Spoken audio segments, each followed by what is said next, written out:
Today's chemistry class, we are going to be looking at pH.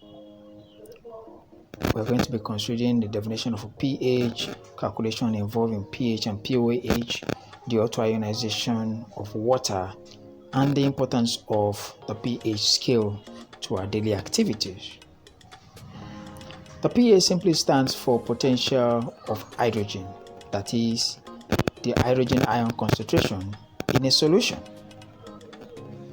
It is a measure of the acidity or alkalinity of a solution. Most often at times you see the pH scaling from 0 to 14. Auto-ionization is a process by which an atom or a molecule in its excited state spontaneously emits one of the outer shell electrons, thus going from a state with a charge Z to a state with a charge Z plus 1. For an example, from electrically neutral state to a single ionized state. So water often behave in this manner. You have water molecules which we believe to be an amphoteric substance behaving in this way. Now, because water can behave both as acid and base, it reacts with each other. This implies that water can react with itself. While that might sound strange, it does happen. Water molecules exchange protons with one another to a very small extent. We call this process the auto-ionization or self-ionization of water. Now, this is because water is said to be what? As I said earlier, amphoteric. It can act as both acid and base. Now,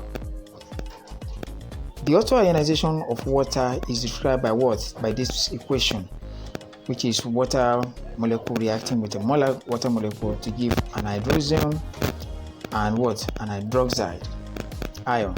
The equilibrium constant for this reaction is given by the formula here, where your K is equal to what?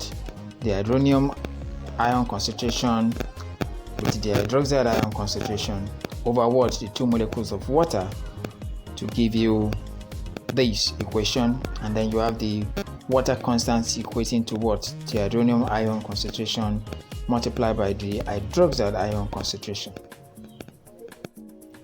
The pH scale is something like this. You have the acidic region, the neutral region, and the basic region. Acid region from about 1 to 6, neutral about 7, and then basic about 8 to 14. To calculate the pH of an aqueous solution successfully, it is of necessity for us to know the concentration of hydronium ion in moles per liter. Let's take a look at the pH and its relationship with the log. The pH is said to be the negative log of the hydrogen ion concentration. pH equating to what? Equating to the negative log of hydrogen ion concentration. Now, the value of the negative exponent of the hydronium ion concentration with a coefficient of 1 is usually to the positive power of the value. We can also calculate the pOH as the negative log of the concentration of hydroxide ion. Let's consider this example. If we are to calculate the pH at 25 degrees C of an aqueous solution that has an hydroxide ion concentration of 1.2 times 10 to the power of minus 6 molar concentration. The concentration of hydrogen ion is thus calculated as what? The concentration of hydrogen ion times the concentration of hydroxide ion, which equals to the water constant. Now, the water constant is given as 10 to the power of minus 14. Now, from our change of subject of formula, to get hydrogen ion concentration, that equals to the water constant concentration over the hydroxide ion concentration, which equals 10 to the power of minus 14 over 1.2 times 10 to the power of minus 6, and that will give us 8.3 times 10 to the power of minus 9. So we slot that into the formula of pH, which equals what? Negative log of hydrogen ion concentration that we just got, and that will give us 8.1. The study of pH has made us to understand that when our body system is acidic we tend to fall sick because it has given room to microorganisms to grow. Also, we've noticed that when our body is alkaline, we tend to be more healthy at this time because our body makes it relatively difficult for microorganisms to thrive.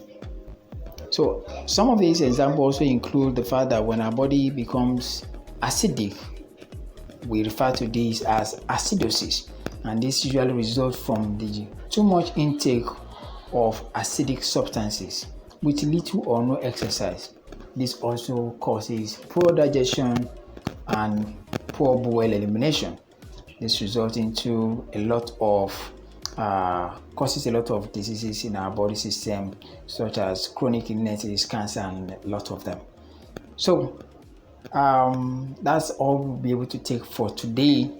So your class activity will be attached to this video clip.